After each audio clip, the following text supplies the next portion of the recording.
चलिए, यहाँ हम लोग एक नई वीडियो लेके आए हैं और ह्यूमन हेल्थ एंड डिजीज़ की। इसमें हम लोगों को रिवीजन सेशन चल रहा है, तो रिवीजन के ही हिसाब से पढ़ना है। सबसे पहले आप देख लीजिए इसमें कितने टॉपिक्स हैं, क्या क्या काम हम लोगों को करना है। हम लोगों को पढ़ना है कॉमन ह्यूमन डिजीजेस, जो हमारी कॉमन डिजीजेस हैं। उसके बाद हमें इम्यूनिटी के बारे में जानकारी लेना है, फिर एड्स, कैंसर और फिर ड्रग्स एंड एल्कोहल अब्यूज़ के बारे में पढ़ना है। तो तेज़ी के साथ में पढ़ते हैं बिना किसी टाइम को बर्बाद किए। सबसे पहले तो हेल्थ के बारे में बात कर लेते हैं कि हेल्थ क्या होती है। और हिपोक्रेट्स साहब जो थे उन्होंने कहा कि health for a long time was considered as a state of body and mind where there was a balance of certain humours. उन्होंने कहा humour, this is what early Greek Hippocrates as well as Indian Ayurveda system of medicine asserted। Hippocrates साहब हमारे और Indian Ayurveda system यही मानता था क्या कि जो हेल्थ है वो एक स्टेट है बॉडी की और माइंड की, ठीक है, जो बैलेंस में चलती है, बस तभी उसे हेल्थ कहते हैं। लेकिन the discovery of blood circulation by William Harvey, blood circulation की डिस्कवरी किसने कर दी थी? विलियम हार्वे ने। देखिए क्वेश्चन ब्लड सर्कुलेशन का है लेकिन मिला यहाँ जाके। Using experimental method and demonstration of normal body temperature in persons with black bile, ठीक है, using thermometers disapproved the good humour. ये गुड ह्यूमर, ये जो ह्यूमर टर्म है, ह्यूमर जो लिक्विड होता है हमारी बॉडी के अंदर, ये उसके बारे में है। तो उन्होंने गुड ह्यूमर हाइपोथेसिस को जो है वो क्या करा, डिसअप्रूव कर दिया जब ब्लड सर्कुलेशन की बात आई। ये गुड ह्यूमर और बैड ह्यूमर जो होता है ये ऐसा कुछ नहीं है, ठीक। और फिर इस तरह से हमारी इम्यूनिटी और एंडोक्राइन सिस्टम और इन सब की डिस्कवरीज होती चली गई और फाइनली हमारे पास of course health is affected by, ये माना जाता है, मतलब क्या हेल्थ जो है वो अफेक्ट होती है किससे? जेनेटिक डिसऑर्डर से भी अफेक्ट हो जाती है, इन्फेक्शियस या इन्फेक्शंस से भी हो जाती है, जैसे आपके वायरल बैक्टीरिया आ गए, और लाइफ स्टाइल से भी होती है। सही से सोए नहीं हो या सही से काम नहीं कर रहे हो, चल नहीं रहे हो, गिर जाओगे तो भी हेल्थ अफेक्ट करेगी, ठीक है। ये सारी चीजें हैं, हेल्थ इन सब से अफेक्ट होती है। हेरिडिटी भी है, ठीक है, यानी कि माँ बाप से भी बच्चों में कुछ डिसऑर्डर्स आ जाते हैं। तो health, the term health is very frequently used by everybody, आप सभी लोग यूज करते हैं, लेकिन हेल्थ की मतलब क्या है, हेल्थ की डेफिनेशन बन क्या सकती है? तो मतलब ये नहीं है कि सिर्फ एब्सेंस ऑफ डिजीज होगा, आपको कंप्लीट फिजिकल, मेंटल और सोशल वेलबींग होना पड़ेगा, तब आप कहेंगे हेल्थ। तो health could be defined as the state of complete physical, mental and socially wellbeing. ये WHO की डेफिनेशन है, WHO ने ये डेफिनेशन दी थी। और पीपल जो है, when people are healthy they are more efficient at work, जब काम करने में बहुत अच्छे रहेंगे, जैसे increases productivity and bring economic prosperity। health also increases longevity of people, यानी कि ज़्यादा समय तक जिएंगे, reduces infant and mental mortality। अब बात करते हैं बैलेंस डाइट क्या होती है। बैलेंस डाइट आपको पता है, पर्सनल हाइजीन, यानी कि आप खुद की सफाई रखेंगे, रेगुलर एक्सरसाइज करेंगे, ये सब बड़े इंपॉर्टेंट है एक गुड हेल्थ के लिए। गुड हेल्थ के लिए क्या क्या इंपॉर्टेंट है? आप बैलेंस डाइट खाओ, पर्सनल हाइजीन होना चाहिए, रेगुलर आप एक्सरसाइज करो, ये सब बड़े इंपॉर्टेंट होते हैं हमारी हेल्थ के लिए। और योगा की प्रैक्टिस करोगे तो बड़ा ही मजा आएगा। ये आपको पता ही है कि कई साल से हम लोग योगा की प्रैक्टिस करते चले आ रहे हैं to achieve physical and mental health, ठीक। अवेयरनेस अबाउट डिजीज, और क्या बनाना चाहते हैं आप योगा से? योगा से पैसा नहीं बनता है, ठीक है। योगा के अगर आप टीचर बनेंगे तो पैसा बनेगा, वरना आप फिजिकल और मेंटल हेल्थ ही आपकी बनेगी। Awareness about disease and their effect on different body functions, vaccination, ये सब चीजें जो है हम लोगों को अवेयर होना चाहिए, और इन सबसे अगर अवेयर हो जाएंगे तो अचीव कर लेंगे हम एक गुड हेल्थ को। अब बात करते हैं यहाँ पे, धीरे धीरे हम सिनेरियो बना रहे हैं और आ जाएंगे सीधा कॉमन डिजीजेस के ऊपर। व्हेन फंक्शनिंग ऑफ वन और मोर ऑर्गन्स और system of the body is adversely affected, अगर बुरी तरह से अफेक्ट हुए हैं, characterised by appearance of various signs and symptoms. अगर साइंस और सिम्टम्स आपको दिख रहे हैं कि कोई एडवर्स इफेक्ट हुआ है, कोई बुरा इफेक्ट हुआ है हमारे ऑर्गन सिस्टम के ऊपर और उससे कुछ नए सिस्टम आ जाते हैं, जैसे आपके किडनी में स्टोन हो गया, ठीक है, अब किडनी में स्टोन हुआ है तो आपके दर्द शुरू होगा, सिम्टम्स आना शुरू हो जाएंगे, तब क्या होगा, we see that we are not healthy, we have a disease, हमें कोई ना कोई बीमारी है। Disease can be broadly grouped into infectious and non infectious, दो तरीके की हो सकती है। आपके दिल में दर्द है, ये इन्फेक्शियस है या नॉन इन्फेक्शियस है, यानी कि किसी दूसरे को ये आप फैला सकते हो या नहीं, नहीं फैला सकते, लेकिन अगर दिल का दर्द आपका किसी दूसरी वजह से तो आप फैलाओगे ये, ठीक है। लेकिन हम यहाँ पे बात कर रहे हैं इन्फेक्शियस और नॉन इन्फेक्शियस की। तो इन्फेक्शियस डिजीज कौन सी होंगी, इन्फेक्शियस वो होंगी जो एक पर्सन से दूसरे पर्सन में चली जाएंगी, जैसे कि वायरल डिजीज हो गई, फंगल डिजीज हो गई, बैक्टीरियल डिजीज हो गई, बहुत सारी ऐसी हैं जो एक से दूसरे में ट्रांसमिट हो जाती है। लेकिन नॉन इन्फेक्शियस, जैसे कि तुम्हारे सर दर्द हो रहा है, बदन दर्द हो रहा है, पेट दर्द हो रहा है, टांग टूट गई, ये सब तुम्हारी पर्सनल प्रॉब्लम है, ये तुम किसी दूसरे को नहीं दे देते हो, ठीक है। तो ये डिजीज नॉन इन्फेक्शियस डिजीज कहलाती है। डिजीज का मतलब क्या होता है, कोई बताएगा? डिजीज का मतलब होता है डिस ईज, यानी कि किसी काम को करने में इजीनेस नहीं होगी, तो आप क्या कहलाएंगे, डिजीज हो गई आपको। which are easily transmitted from one person to another are called infectious disease। ऐसे डिजीज जो एक पर्सन से दूसरे पर्सन में चली जाएंगी वो इन्फेक्शियस है, और ये बहुत ही कॉमन है और very everyone of us suffer from these disease. जैसे कॉमन कोल्ड होगी, आप इससे होते ही हो सफरिंग, लेकिन अब ये जो कहना कि भाई हमें एड्स से भी हर कोई आता है, ऐसा नहीं है, ये भी लेकिन इन्फेक्शियस डिजीज है और फेटल भी है। एमंग नॉन इन्फेक्शियस डिजीज में जैसे आपको कैंसर हो जाए, ठीक है, measure of cause of death, ठीक है, ड्रग, ये भी नॉन इन्फेक्शियस डिजीज में आ जाएगा, यानी कि ये चीज भी नहीं जाएगी। ड्रग्स और alcohol abuse also affect our health adversely. अगर आप ड्रग्स और अल्कोहल को पी रहे हो, ठीक है, तो अब्यूज कर रहे हो, देखिए अल्कोहल पीना और अल्कोहल का अब्यूज करना दो अलग अलग चीजें हैं, ठीक। आप होम्योपैथिक की दवा पी रहे हो, उसमें अल्कोहल है, आप कफ सिरप पी रहे हो, उसमें अल्कोहल है, कोई दिक्कत नहीं, लेकिन आप कहो कि नहीं साहब हम तो अब देसी वाली पियेंगे तो दिक्कत हो जाएगी। आ जाते हैं हमारा पहला topic, common diseases in humans. हमारे अंदर कौन कौन सी कॉमन डिजीजेस हैं उनके ऊपर हम लोग बात करेंगे और डिजीज कॉजिंग एजेंट्स की बात करेंगे यहाँ पे, और तेजी से बात करेंगे। सबसे पहले हमारी डिजीज बैक्टीरियल हो सकती है, वायरल हो सकती है, फंगल हो सकती है, प्रोटोजोअन्स हो सकते हैं, हेलमेंथ हो सकते हैं, जो हमारी कॉमनली जो हमें दिन रात के हिसाब से इन डिजीज से जूझना पड़ रहा है। ऐसे डिजीज में पॉजिटिव एजेंट कौन हो सकते हैं, बैक्टीरिया हो सकते हैं, वायरस हो सकते हैं, फंजाई हो सकते हैं, प्रोटोजोअन्स हो सकते हैं और हेलमेंथ्स हो सकते हैं। Could be cause disease in man. Such diseases causing organisms are called pathogen. जो डिजीज कॉजिंग ऑर्गेनिज्म है उन्हें हम क्या कह देते हैं बेटा, पैथोजन कह देते हैं। Most parasites are therefore pathogens. ज्यादातर पैरासाइट्स जो है वो क्या हो गए, पैथोजन्स हो गए, as they cause harm to the loss to the host by living in. ये जो है पैथोजेंस वो होते हैं जो किसी दूसरे के ऊपर रहते हैं और उसको नुकसान पहुंचाते हैं और उससे खाना वगैरह लेते रहते हैं। जैसे कि आपके अंदर आपके सर के ऊपर जुए हो गए, ठीक है, वो भी पैथोजन है लेकिन उससे कोई डिजीज नहीं होगी। लेकिन अगर आपके अंदर इंटेस्टाइन में कोई पैरासाइट है, ठीक है, तो डिजीज हो जाएगी। जैसे कौन सा पैरासाइट, टीनिया सोलियम, ठीक है, टीनियासिस हो जाती है। The pathogen can enter our body. हमारे अंदर जो है कोई भी पैथोजन एंटर कर सकता है कई तरीके से, वेरियस मींस, एंड मल्टीप्लाई करेगा और देयरफॉर एंड इंटरफेयर करेगा हमारे नॉर्मल वाइटल एक्टिविटीज के साथ में, और उसका रिजल्ट क्या होगा, मॉर्फोलॉजिकल और फंक्शनल डैमेज हो जाएगा हमारे अंदर, ठीक। मॉर्फोलॉजिकल यानी जो दिखने लगेगा, और फंक्शनल यानी हमारी फंक्शनैलिटी में भी कमी आ जाएगी, तो डैमेज हो जाएगा। Pathogens have to adapt the life within the environment. Pathogens जो हैं वो हमारे होस्ट के अंदर रहने के लिए कुछ ना कुछ अपने एडेप्टेशन करते हैं। पैथोजेंस के जो एडेप्टेशन है वो बड़े इंपॉर्टेंट है।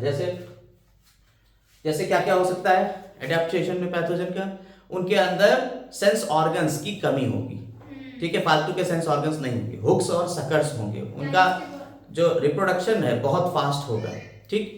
ये सारी चीजें पैथोजेंस के लिए होगी। डाइजेस्टिव सिस्टम एब्सेंट हो जाएगा पैथोजेंस में, ये सब बातें पैथोजेंस के लिए है।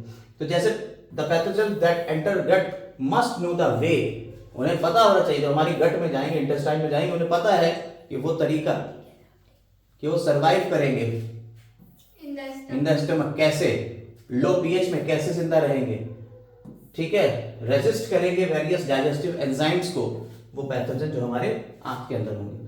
Few representative members of different group of pathogenic organisms are discussed here. कई तरीके के हम पैथोजेंस का हम यहाँ बात करेंगे और प्रिवेंटिव और कंट्रोल मेजर्स के बारे में भी हम बात करेंगे इन डिजीजेस के। पहला यहाँ पे जो हमारे डिजीज कॉजिंग ऑर्गेनिज्म है जिसका नाम है साल्मोनेला टाइफी, ठीक है जी।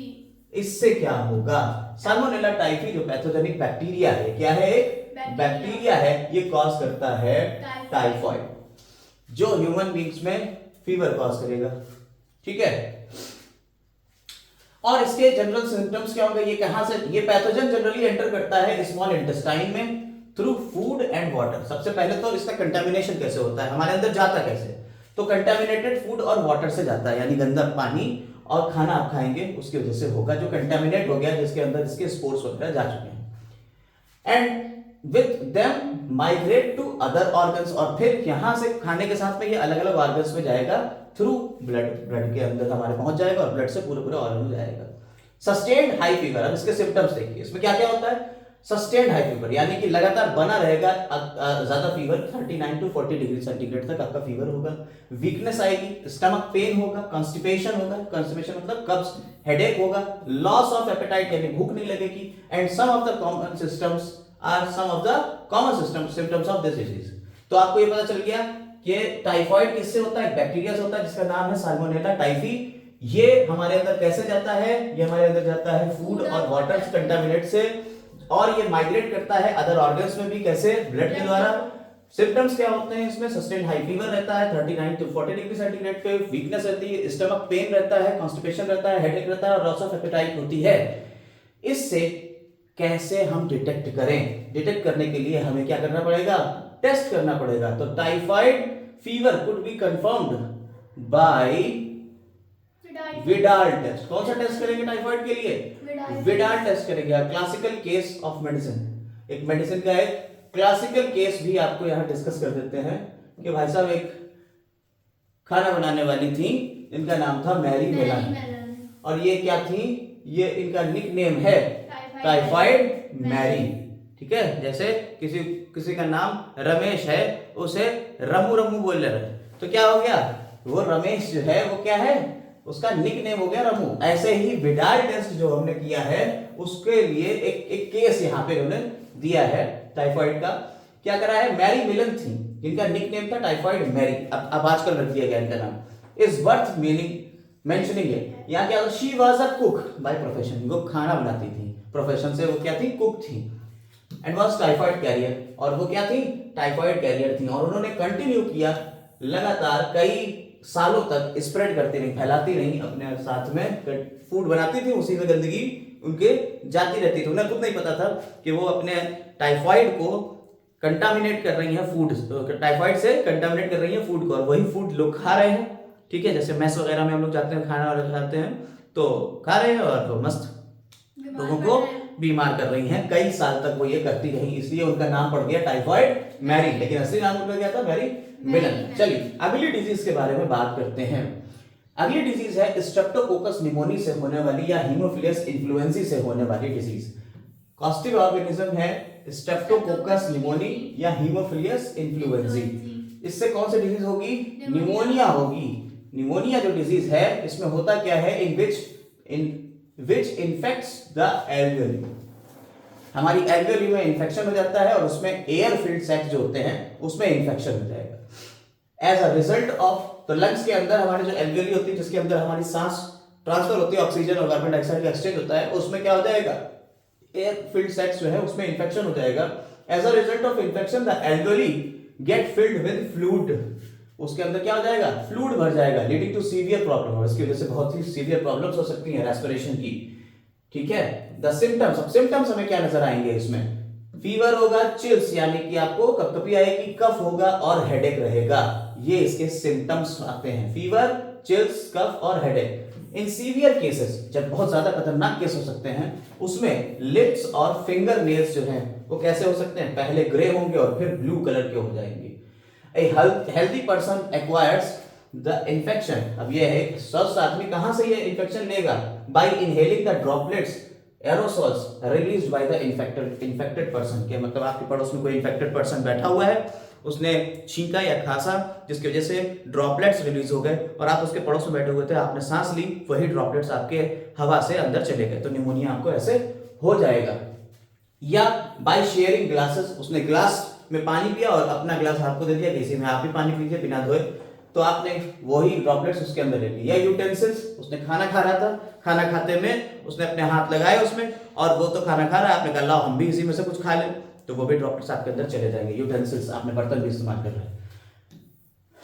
डिसेंट्री, अब इसमें क्या क्या होगा, डिसेंट्री, प्लेग और डिप्थीरिया, ये कुछ और बीमारियां भी हैं। डिसेंट्री, प्लेग और डिप्थीरिया, ये और भी बीमारियां हैं जो बैक्टीरिया से होती हैं। ठीक, बैक्टीरिया से होने वाली ये सारी डिजीजेस आपको बता दी गई हैं। ठीक, ये भी बैक्टीरिया ही है, निमोनिया, स्ट्रेप्टोकोकस निमोनिया और ये सब बैक्टीरियल डिजीजेस है। Typhoid, pneumonia, dysentery, plague, diphtheria. जी, टाइफाइड, निमोनिया, डिसेंट्री, प्लेग और डिप्थीरिया, ये सब बैक्टीरियल डिजीज हैं, जिसमें से दो के तो आपको कॉस्टिव एजेंट्स बताएंगे। टाइफाइड में क्या होता है, साल्मोनेला टाइफी, और स्ट्रेप्टोकोकस निमोनिया हीमोफिलस इन्फ्लुएंजाe निमोनिया के लिए है। सिम्टम्स भी बता दिए गए हैं आपको और कैसे फैलता है ये बता दिया गया। अब आते हैं वायरस के ऊपर। वायरल डिजीज जो होती हैं उसमें बहुत ही बेसिक सा आपको जो वायरस है वो है राइनो वायरस। कौन सा वायरस है, राइनो वायरस है। और राइनो वायरस जो रिप्रेजेंट करता है एक पूरा ग्रुप है वायरसेस का, which causes one of the most infectious human elements, जो है हमारा कॉमन कोल्ड, सबसे ज्यादा इस ग्रुप से होता है। कॉमन राइनो वायरस पूरा ग्रुप है वायरसेस का, इससे आपको कॉमन कोल्ड हो जाता है। दे इन्फेक्ट द नोज, अब इसमें होता क्या है, हमारे नोज को और रेस्पिरेटरी पैसेज को इन्फेक्ट करते हैं, बट नॉट लंग। आप ध्यान दीजिए, निमोनिया क्या करता था, निमोनिया में लंग्स के अंदर एल्वियोलर कैविटी में इन्फेक्शन होता था, लेकिन कॉमन कोल्ड में हमारा रेस्पिरेटरी ट्रैक्ट में तो होगा, यानी ऊपर तक तो रहेगा, नेजल पैसेज वगैरह यहां तक तो रहेगा, लेकिन लंग्स के अंदर ये इन्फेक्शन नहीं जाएगा। Common cold is characterised by, इसमें होता क्या है, कैरेक्टर क्या होते हैं, नेजल कंजेशन, नाक आपकी जो है वो कंजेस्ट हो जाएगी, यानी कि सांस लेने में प्रॉब्लम होगी। डिस्चार्ज, नाक कभी कभी नाक बहती भी है। सोर थ्रोट, यानी कि गला जो है वो आपका उसमें खराश आने लगेगी। हॉर्सनेस, आपकी आवाज भी बैठ जाएगी, ठीक है। कफ होगा, हेडेक होगा और टायर्डनेस रहेगी, कमजोरी भी रहेगी, विच usually last for 3 to 7 days, 3 से 7 दिन तक लगातार ये रहेगा और फिर उसके बाद खत्म हो जाता है। फैलता कैसे, ड्रॉपलेट्स, वही जैसे आपको उसमें निमोनिया फैल रहा था वैसे ही इसमें ड्रॉपलेट्स, जो आप खांसते और छींकते हो तो उसके इन्फेक्टेड पर्सन से वो ड्रॉपलेट्स निकलेंगी और कोई दूसरा इनहेल कर लेगा, डायरेक्ट ट्रांसमिशन हो जाएगा। या contaminated objects such as pens, books, cups, ठीक है, door knobs, computer keyboards, mouse, इन सब के ऊपर भी उसने खांसा छींका, हाथ में आ गया उसके, अब उसने ये सारी चीजें pens, book, cup, door knobs, ये सारी चीजें छुई और वो आपने भी पकड़ ली, हो गया, हेल्दी पर्सन को पहुंच गई। ठीक, कॉमन कोल्ड जो है आपको पता चल गया राइनो वायरस से होती है, और राइनो वायरस एक नहीं है, ये एक पूरा ग्रुप है वायरस है, ठीक है। So of the human diseases are caused by protozoans. अब क्या है, वो वायरस की हो गई, अब प्रोटोजोअन से कुछ डिजीजेस होंगी। ठीक, प्रोटोजोअन में एक नाम आता है डिजीज का, मलेरिया। मलेरिया जो होती है ये एक प्रोटोजोअन से होती है जिसका नाम है प्लाज्मोडियम। ठीक है, प्लाज्मोडियम के कई वेरिएंट्स हो सकते हैं, जैसे Plasmodium vivax, Plasmodium malariae, Plasmodium falciparum, ये और भी बहुत सारे हैं, लेकिन यहाँ 3 नाम आपको दिए। एनसीईआरटी के बेसिस पे ही हम पूरा रिवाइज करा रहे हैं, तो सिर्फ इतना ही। इसी 3 तरीके की वेरिएशन है, स्पीशीज है। प्लाज्मोडियम क्या है, जीनस है, और इसकी स्पीशीज वाइवेक्स, मलेरी और फैल्सिपेरम। ठीक, responsible for different type of malaria, अलग अलग तरीके के मलेरिया हो सकते हैं, लेकिन उसमें सबसे ज्यादा malignant malaria caused by Plasmodium falciparum. Falciparum है, उनसे बच के रहिए, मैलिग्नेंट है एंड मोस्ट सीरियस वन, सबसे ज्यादा सीरियस भी है and can even be fatal, और इतना घातक है कि आपकी जान तक ले सकता है। Let us take Plasmodium ovale नहीं दिया है, हां ओवेल नहीं दिया। Let us take a glance at the life cycle of Plasmodium. Plasmodium का लाइफ साइकिल, अब लाइफ साइकिल बताने के लिए हम यहाँ नहीं, हम आपको ऐसे बता देते हैं लाइफ साइकिल, ठीक है, बोर्ड के ऊपर। अलग क्या होता है कि मलेरिया जो पैरासाइट है मलेरिया का प्लाज्मोडियम। प्लाज्मोडियम के कई रूप हो सकते हैं, जैसे आप छोटे बच्चे होते हैं, फिर आप बड़े होते हो, फिर आप बूढ़े हो जाते हो, ऐसे प्लाज्मोडियम भी। प्लाज्मोडियम के कई रूप हैं। Plasmodium in the form of sporozoites. Sporozoites, ये स्पोरोजोइट्स जो हैं प्लाज्मोडियम के, ये क्या करते हैं, ये रहते हैं सलाइवरी ग्लैंड्स में ऑफ मॉस्किटोज। Anopheles mosquito. ठीक है, मलेरिया फीमेल एनाफिलीज से होता है, तो फीमेल एनाफिलीज की बात हम कर रहे हैं यहाँ पे। ये क्या करती है, जब ये इन्फेक्टेड है, ये मच्छरी जो इन्फेक्टेड है, ये क्या करती है, ये आपको काटेगी। और जब एक इंसान को काटेगी तो क्या होगा, मछली तो काटती ना, तो काटेगी तो क्या होगा, आपके अंदर चले जाएंगे स्पोरोजोइट्स। और ये स्पोरोजोइट्स आपके अंदर पहले जाएंगे लिवर में, क्योंकि ब्लड में मिल जाएंगे, लिवर में जाके लिवर की सेल्स को डैमेज करेंगे। और लिवर की सेल को डैमेज करने के बाद उसके अंदर से मॉडिफाई होके निकलेंगे ट्रोफोजोइट्स बनके। और ये जो ट्रोफोजोइट्स हैं, ये नहीं लिखा है एनसीईआरटी में ट्रोफोजोइट्स लिखा। फिर आरबीसीज के बाद जाएंगे, और आरबीसीज में ये ट्रोफोजोइट्स और बड़े हो जाएंगे, और आरबीसीज के हीमोग्लोबिन को तोड़ेंगे। किसको तोड़ेंगे, हीमोग्लोबिन को। और फिर आरबीसीज के जब हीमोग्लोबिन को तोड़ेंगे तो इससे एक केमिकल निकलेगा जिसका नाम होगा हीमोजोइन। और ये हीमोजोइन ही रिस्पॉन्सिबल है चिल्स के लिए। आपको जो चिल्स आएंगे, ठीक है, हाई फीवर होगा, वो इसी हीमोजोइन की वजह से होगा। अब यहां से ये मॉडिफाई होके गैमेटोजाइट्स के फॉर्म में, दो गैमीट्स के फॉर्म में निकल जाएगा, एक मेल गैमीट और एक फीमेल गैमीट।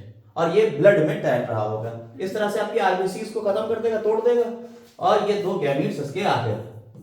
ठीक है, और ये गैमीट्स जब कोई दूसरा मछली आएगी आपका खून चूसने के लिए, खून ही चूसती है ना मछलियां, तो जो खून चूसने आएगी वो अपने खून चूसने में इस खून के साथ में क्या लिए जाएगी, गैमीट्स को अपने पेट में लिए जाएगी। अब मछली के पेट के अंदर क्या होगा, ये मेल और फीमेल गैमीट्स एक दूसरे से फर्टिलाइज करेंगे, और फर्टिलाइज करने के बाद जाइगोट, और जाइगोट के बाद और आगे स्टेप बढ़ेंगे। वो जितने भी स्टेप बनेंगे वो स्पोरोजोइट्स में बदल जाएंगे फाइनली, और ये स्पोरोजोइट्स उसकी सैलिवरी ग्लैंड में जाके यहाँ स्टोर हो जाएंगे, और जैसे ही वो अगला चोक करेगी तो ये फिर से उससे निकल के चले जाएंगे। ठीक, और इस तरह से ये स्पोरोजोइट्स यहाँ वापस इसके सैलिवरी ग्लैंड में आ जाते हैं। ये पूरा साइकिल होता है और ऐसा ही चलता रहता है। ये एक इन्फेक्टेड पर्सन, एक इन्फेक्टेड फीमेल एनाफिलीज है मछली, उससे आपको ये सब डिजीज हो रही है। तो यहाँ ये स्पोरोजोइट्स आपके ह्यूमन में गए, और यहाँ से ये आपका हो गया मॉस्किटो का लाइफ साइकिल अंदर, और यहाँ ह्यूमन का हो गया। अच्छा, अगर आप ह्यूमन में देखें तो ये एसेक्सुअल रिप्रोडक्शन कर रहे थे, मल्टीपल फिजन कर रहे थे, तो ह्यूमन में कैसा रिप्रोडक्शन होता है इनका, एसेक्सुअल होता है। और मॉस्किटो के पेट के अंदर ये देखिए सेक्सुअल रिप्रोडक्शन होता है। ठीक है, सेक्सुअल रिप्रोडक्शन होता है, इसलिए मॉस्किटो को हम कह देते हैं प्राइमरी होस्ट। मस्कीटो को कह देते हैं प्राइमरी होस्ट हमारा कौन हो गया, मॉस्किटो हो गया, और ह्यूमन क्या हो गया, सेकेंडरी होस्ट हो गया। ठीक है, कोई दिक्कत नहीं। आइए इसको जल्दी से एनसीईआरटी से भी देखते हैं। आपको मेन इसमें की पॉइंट क्या पकड़ना है, स्पोरोजोइड होता है किसके अंदर, सलाइवरी ग्लैंड के अंदर स्टोर होता है, फीमेल एनाफिलीज की, वो हमारे अंदर जाता है, तो हमारे लिए इन्फेक्शन कौन कॉज कर रहा है, स्पोरोजोइड्स। और मच्छर को कौन मिल रहा है, गैमेट्स मिल रहा है। हमारी आरबीसी जब पहले लिवर में जाएगा, फिर आरबीसी में जाएगा, आरबीसी जब टूटेगी तो हीमोजोइन निकलेगा, जिसकी वजह से आपको ये बुखार, खांसी, जुकाम जो कुछ भी हो रहा है, ये बुखार जो आ रहा है और बाकी जो फीवर वगैरह आ रहा है, वो किसकी वजह से हो रहा है, हीमोजोइन की वजह से ही हो रहा है। देखिए साहब, आप इसको यहां पहले डायग्रामेटिकली समझिए, फिर हम आपको बताएंगे आगे। देखिए, ये बढ़िया सी मछली हमारी है, और ये मछली क्या कर रही है, ये बाइट कर रही है। देखिए, when mosquito when mosquito bite another human, देखिए सबसे पहले क्या होता है, mature infective stage sporozoites escaped from gut and mid gut of mosquito to salivary gland. Salivary gland में चले जाएंगे। हमने आपको बताया पेट में फर्टिलाइजेशन होगा और पेट से कहां पहुंचेंगे, सैलिवरी ग्लैंड में जाएंगे और सैलिवरी ग्लैंड में ये स्टोर रहेंगे। और ऐसी मछली जिसके सैलिवरी ग्लैंड में ये स्टोर है, वो जब आपको काटेगी तो आपके अंदर क्या चले जाएंगे, स्पोरोजोइट्स। ये स्पोरोजोइट पहले लिवर में जाएंगे, ठीक है, और फिर लिवर से कहां जाएंगे, ये आपके आरबीसीज में जाएंगे, लिवर सेल्स में बस करेंगे एंड ब्लड स्ट्रीम में मिल जाएंगे और ब्लड स्ट्रीम में मिलने के बाद ये कहां जाएंगे, आरबीसीज के अंदर। फिर जब ये आरबीसीज में जाएंगे तब क्या करेंगे, देखिए एसेक्सुअली ये रिप्रोड्यूस कर रहे हैं। Parasite reproduce asexually in red blood cells, bursting the red blood cells and causing cycles of fever and other symptoms. Release a parasite, और यहां से पैरासाइट निकल जाएगा। देखिए गैमेटोसाइट्स निकल गया है, सेक्सुअल स्टेज आ गई, मेल और फीमेल गैमेटोसाइट्स आ गए, और ये गैमेटोसाइट्स जब अगली मछली इसको चूसेगी तो उसके पेट में चले जाएंगे और उसके पेट में क्या होगा, फर्टिलाइजेशन हो जाएगा और गट में फर्टिलाइजेशन होगा और गट में फर्टिलाइजेशन होने के बाद ये वापस से उसके सैलिवरी ग्लैंड में चले जाएंगे। बोलिए कोई दिक्कत? इसमें तो कोई दिक्कत है नहीं, साइकिल आपको पूरा समझ में आ गया है। बस यही बातें यहाँ लिखी हुई हैं, उन्हीं को हम जल्दी से आपको पढ़ा देते हैं।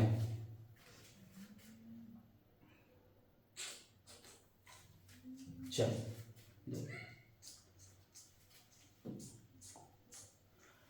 आपने कहा स्पोरोजोइट से होता है, प्लाज्मोडियम जो है हमारे अंदर एंटर करता है in the form of sporozoite. ये इन्फेक्शियस फॉर्म, इन ह्यूमन के लिए इन्फेक्शियस फॉर्म कौन सी है, स्पोरोजोइट्स। जब मछली काटेगी, कौन सी मछली है, Anopheles mosquito. The parasite initially multiply करता है कहां, शुरुआत में मल्टीप्लाई करेगा लिवर सेल्स में और फिर अटैक करेगा हमारी आरबीसीज को, जिसकी वजह से आरबीसीज के क्या निकलेगा, एक टॉक्सिक सब्सटेंस निकलेगा जिसका नाम है हीमोजोइन। यही रिस्पॉन्सिबल है, which is responsible for the chills and high fever. ये हाई फीवर और जो चिल्स आ रहे हैं हर 3 दिन के अंतराल पे, ऐसा क्यों हो रहा है, हर 3 दिन पे ही ये काम होता है। When female anopheles mosquito bite infected person, जब कोई फीमेल एनाफिलीज इन्फेक्टेड पर्सन को फिर से काटेगी तब क्या होगा, ये पैरासाइट फिर से उसके अंदर चले जाएंगे, ठीक है, और पैरासाइट मल्टीप्लाई करेंगे, स्पोरोजोइट बनाएंगे और ये स्पोरोजोइट फिर से सैलिवरी ग्लैंड में स्टोर हो जाएंगे। और जब फिर से हमारी इन्फेक्टेड ये मॉस्किटो जो है, ये जब हमारे फिर से आएगी काटेगी तो स्पोरोजोइट्स फिर से हमारे अंदर चले जाएंगे। इस तरह से पूरा साइकिल चलता रहता है। अब देखते हैं इसके सिम्टम्स क्या क्या होते हैं। तो वेक्टर क्या हो गई हमारी, एनाफिलीज एल्ट्राइड, ये एक ट्रांसमिटिंग एजेंट है, वेक्टर है इसके, ये कॉस्टिव एजेंट नहीं। कॉस्टिव एजेंट कौन है, प्लाज्मोडियम।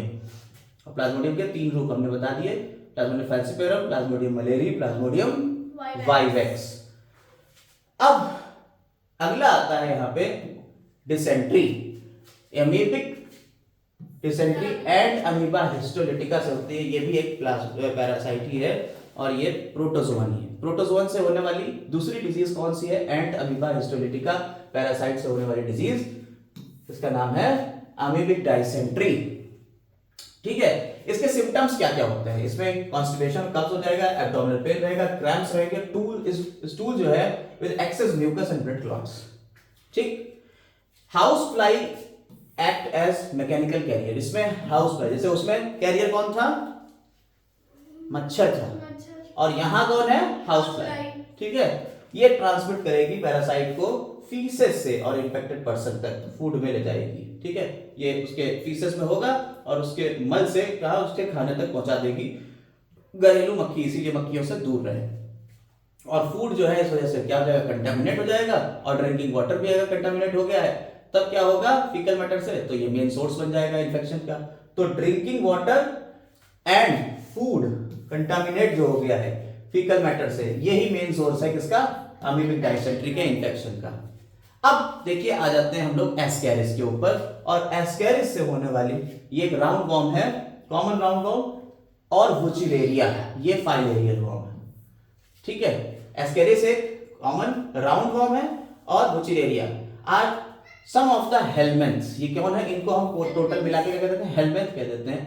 आपने पढ़ा भी होगा एस्केरिस, एस्के helminths, which are known to be pathogenic to man, ये मैन के लिए पैथोजेनिक है। अब देख लेते हैं एक एक हेलमेंथ के बारे में। पहले एस्केरिस के बारे में बात करें। एस्केरिस एन इंटेस्टाइनल पैरासाइट, ये हमारी आंतों में रहने वाला पैरासाइट है और ये हमारी जो बीमारी करता है उसका नाम है एस्केरियासिस। इस बीमारी में सिम्टम्स क्या क्या होते हैं अगर आप देखें तो इंटरनल ब्लीडिंग होगी, अंदर आंतों में ही ब्लीडिंग होने लगेगी, मस्कुलर पेन रहेगा, फीवर रहेगा, एनीमिया हो सकता है और ब्लॉकेज ऑफ इंटेस्टाइनल पैसेज, और इंटेस्टाइन का पैसेज भी ब्लॉक हो सकता है।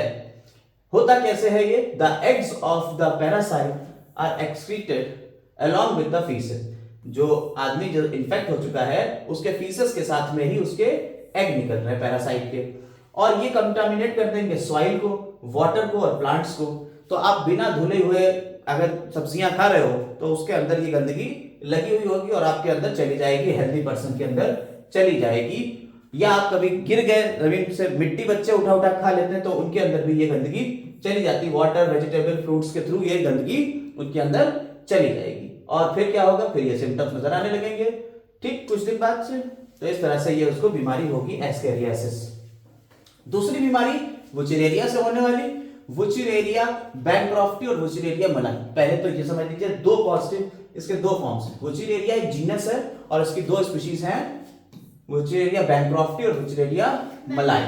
और ये करता क्या है? ये स्लोली डेवलप होता है, क्रॉनिक इन्फ्लेमेशन करता है ऑर्गन्स का, they live for many years, और हमारे अंदर बहुत सालों तक रह सकता है। और यूजुअली कहां रहेगा ये? लिम्फेटिक वेसल्स के अंदर। ये हमारे लिम्फेटिक वेसल्स, लिम्फेटिक सिस्टम को ये खत्म करेगा और मेनली कौन से? लोअर लिम्स में, ठीक है। और इससे जो डिजीज होगी वो कौन सी है? एलिफेंटियासिस या फाइलेरियासिस। अब ये डायग्राम आपको दिखाएंगे एलिफेंटियासिस या फाइलेरियासिस का। इसमें होता क्या है? The genital organs and also often affect resulting the gross deformities. ये हमारे जेनाइटल ऑर्गन्स को इफेक्ट कर सकता है और ग्रॉस डिफॉर्मिटीज पूरे के पूरे में हमारे अंदर ये हो सकता है। और ये कैसे फैलेगा? ये भी मच्छरी के काटने से। फीमेल मॉस्किटो, कौन सा मॉस्किटो है? एडीज मॉस्किटो, याद रखिएगा एडीज मॉस्किटो है इसके लिए, ठीक है। एडीज मलेरिया होगा एनोफिलीज से, मलेरिया एनोफिलीज से है, एडीज मॉस्किटो से ये हो गया आपका एलिफेंटियासिस और डेंगू, ये एडीज मॉस्किटो। क्यूलेक्स से नहीं होता है? फाइलेरिया किससे होता है? देख लीजिए, क्यूलेक्स से होता है। क्यूलेक्स, क्यूलेक्स भी है। हाँ, और एडीज जो है उससे डेंगू और चिकनगुनिया होता है। चल क्यूलेक्स से होता है एलिफेंटियासिस। लीजिए, एलिफेंटियासिस क्यूलेक्स से हो गया और एडीज और चिकनगुनिया, एक एडीज से क्या होता है? चिकनगुनिया और वो डेंगू, डेंगू, ठीक है, ये एडीज से हो गया। चलिए, मॉस्किटो तीनों आपने समझ लिए हैं, आगे बढ़ते हैं। अब फंगस, पहले तो इसका ये डायग्राम देख लीजिए। इसमें देखिए हाथी पांव भी कहते हैं, इसीलिए इसे एलिफेंटियासिस कहते हैं।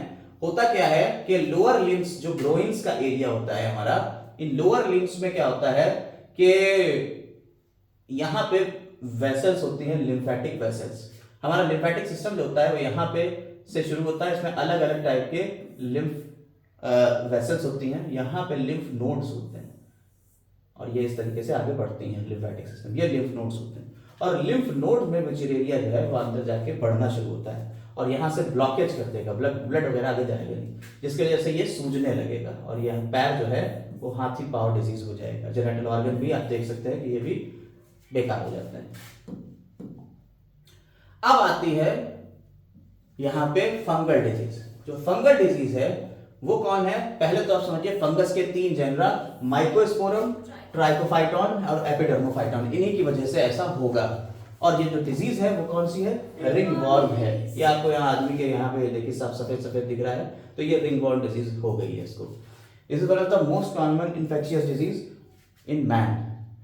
अपीयरेंस, अब इसमें होता क्या है, इसके सिम्टम्स क्या क्या आएंगे? Appearance of dry scaly lesions आ जाएंगे on various part of the body such as skin, nails, scalps, जो आपके हेयर स्कैल्प्स है उस पे ये लीजन्स आ जाएंगे। Are the main symptoms. These lesions are accompanied by many internal itching, और इसमें क्या होने लगेगी? अंदर ही अंदर खुजली होने लगेगी, ठीक है, इचिंग होने लगेगी। Heat and moisture help these fungus to grow.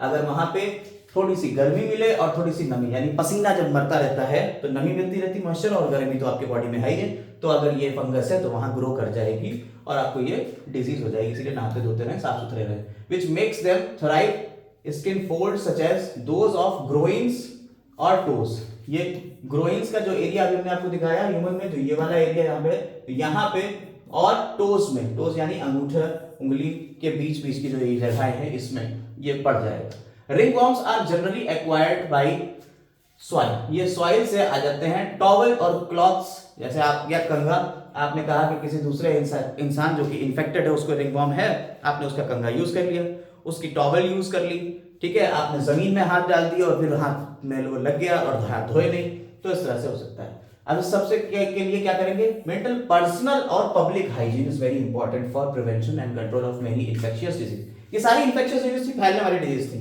और इसके लिए आपका मेन काम क्या है, आप पर्सनल और पब्लिक हाइजीन मेंटेन रखिए। पब्लिक हाइजीन का मतलब है कि आपने नालियों में पानी नहीं भरने देना है, नालियों में पानी भरने देंगे तो क्या होगा, मच्छर वहां पैदा हो जाएगा। पर्सनल हाइजीन, अपने आप को पसीना जब ज्यादा आ जाए तो नहाते रहें, टॉवेल्स भी धोते रहें, किसी दूसरे के टॉवेल को यूज ना करें, किसी दूसरे के कपड़े ना यूज करें, तो ये सब चीजें दिक्कत करेंगी वरना आपको। Is very important prevention to control many of the infectious disease. Measures for personal hygiene include, अब पर्सनल हाइजीन के लिए क्या है, आप अपनी बॉडी को क्लीन रखें, consumption of clean drinking water, अपना पानी साफ पिए, खाना अच्छा खाएं, वेजिटेबल्स और फ्रूट्स को धो धा के खाएं। पब्लिक हाइजीन में डिस्पोजल आपका जो वेस्ट और एक्सक्रीटा है वो सही से होना चाहिए और पीरियोडिक क्लीनिंग करते रहनी चाहिए किसकी, और वाटर में डिसइंफेक्टेंट्स डालेंगे, जहां रिजर्वायर्स हैं, पूल्स हैं, ठीक है, सेस पूल्स हैं और टैंक्स हैं, उन सब में आप स्टैंडर्ड प्रोसीजर का यूज करेंगे हाइजीन को मेंटेन करने के लिए। These measures are practically essential with where the infectious agents are transmitted through the food, water and जैसे टाइफाइड वगैरह में होता है। In case of airborne disease, airborne disease के लिए क्या करेंगे, तो ये सारे काम तो आपने करे वाटर के लिए कि पानी की सफाई वगैरह करेंगे। एयरबॉर्न डिजीज के जैसे निमोनिया और कॉमन कोल्ड, ये एयरबॉर्न डिजीज है, हवा से फैलेंगी। In addition to above measures, ये सारे काम तो करेंगे। आप क्या करेंगे, close contact with the infected persons of their belongings should be avoided। जब निमोनिया और कॉमन कोल्ड से बचना हो तो उसके लिए आप क्या करिए, जो इन्फेक्टेड पर्सन है उससे क्लोज कांटेक्ट नहीं किया, बिल्कुल अरे मिले जा क्या हुआ भाई गले मिल गए, ऐसा ना करें, ठीक है, वरना आपको ये हो सकता है। और अगर मलेरिया और फाइलेरिया ये सब मच्छर से फैलने वाली डिजीज है तो आपको क्या करना है, इनके वेक्टर्स को खत्म करना है, यानी कि मॉस्किटो ना आपके पास आ जाए, और मॉस्किटो ना आ जाए उसके लिए अपने घर में क्या करेंगे हम लाएंगे गम्बूसिया। आप देखिए क्या करेंगे, हम पानी इकट्ठा ही होने देंगे, बहुत बढ़िया काम करेंगे, ठीक है। स्टैग्नेंट वाटर, पानी को रोके ना अराउंड द रेजिडेंशियल एरिया, और रेगुलर क्लीनिंग करते रहें अपने हाउस होल्ड कूलर की। जब कूलर का काम खत्म हो जाए तो उसको रेगुलर क्लीन कर दें। मॉस्किटो नेट्स लगा दें, ठीक है, जाल लगाए, यानी कि जाली लगाए अपने दरवाजों में कि मच्छर अंदर ना आए। साथ ही साथ इंट्रोड्यूस करें फिश लाइक गैम्बूसिया, ये गैम्बूसिया को भी फिश प्रोड्यूस करें, इंट्रोड्यूस करते हैं अपने पॉन्ड्स यानी तालाबों में। ये क्या करती है, ये मच्छर के लार्वा को खा जाती है, ठीक है। स्प्रे करें इंसेक्टिसाइड्स जैसे डीडीटी वगैरह को, and ditches drain in areas, drainage areas and swamps, ठीक है। ये उन एरिया को भी क्या करें आप, डिच और इन सब में आप स्प्रे करते हैं।